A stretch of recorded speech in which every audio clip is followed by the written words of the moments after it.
Значи, ние денеска повторно се собравме во знак на протест за одлуката на менеджментот на МПМ за намалување на платите на вработените. Денеска поднесуваме реакција од синдикатот и со укажување кои се постапки се прекршени при носењето на оваа одлука.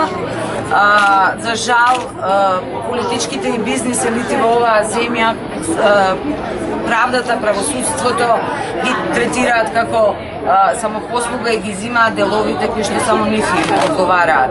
Во конкретниот случај, работодавачот може да намали плати, но само доколку претходно поднесе програма за надменување на тешкотиите која што е консултирана, усогласена и одобрена од синдикатот.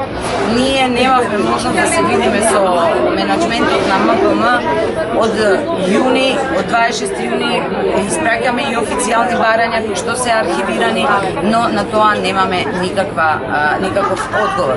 Дополнително, одлуката за намалување, временно намалување на плати подразбира и обврска на работодавачот по истекот на тој рок да ги надомести средствата што се намалени по платите. Тоа никаде не се споменува.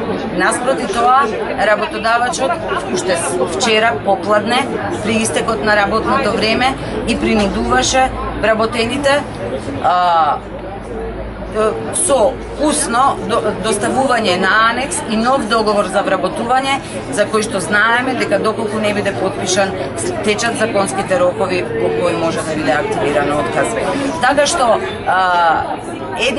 една од пораките која што ние овде како синдикатија имаме е дека ова веќе не е приказна само за една одредена фирма, ова е приказна за односот на силните, на моќните кон човечките, бидејќи работните права се човекови права.